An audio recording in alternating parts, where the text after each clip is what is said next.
Semi फायनलला खेळत होता तू, पण मनामध्ये दडपण होतं का तुमच्या की आज फायनलला पोहोचायचं आहे म्हणून? नाही, नक्कीच दडपण तर असतो, कारण की भिवंडी मधला टॉपमचा संघ आहे, त्याच्याबरोबर खेळायला तर दडपण असतोच. पण जेवढं आपण 100% द्यायचं असेल तेवढा आपण प्रयत्न करू, तेवढा आपण चांगला खेळायचा प्रयत्न करू.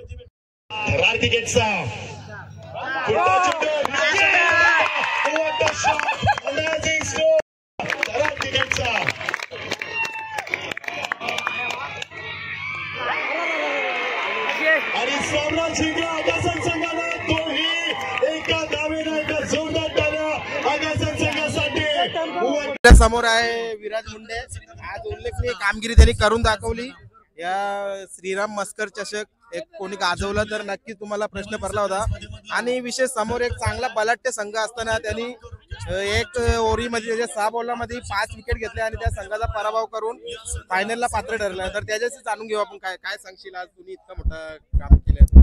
काही नाही, चांगला संघ होता घोरसाई बी, कारण की आम्ही लोएस्ट स्कोर होता, त्याच्याप्रमाणे जेवढा 100% द्यायचा प्रयत्न होता आमचा आम्ही देत होतो, त्याप्रमाणे आमचा संघ विनर.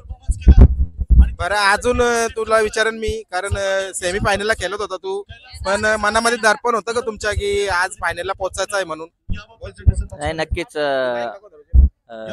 दडपण तर असतो, कारण की भिवंडी मधला टॉपमचा संघ आहे, त्याच्याबरोबर खेळायला तर दडपण असतोच. पण जेवढं आपण 100% द्यायचं असेल तेवढा आपण प्रयत्न करू, तेवढा आपण चांगला खेळायचा प्रयत्न करू. त्याच्यामुळे चांगलं आम्ही खेळ केला आणि आम्ही विनर.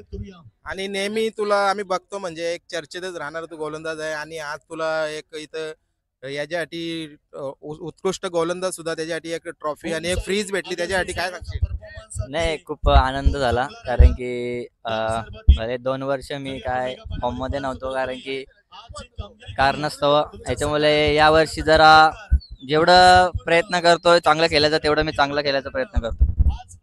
बरं, आता तुला आता तर शेवटचा प्रश्न विचारीन, आयोजन कसं होता?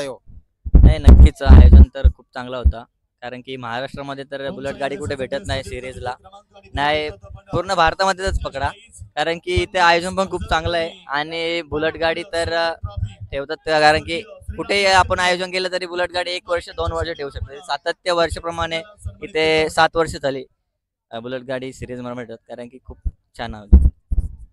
अजून तुझा पुढचं नियोजन काय असेल? पुढच्या म्हणजे ज्या मॅचेस असतील त्याच्यामध्ये तुझा परफॉर्मन्स आम्हाला कसा बघायला भेटेल?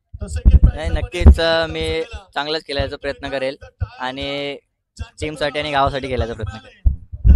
धन्यवाद.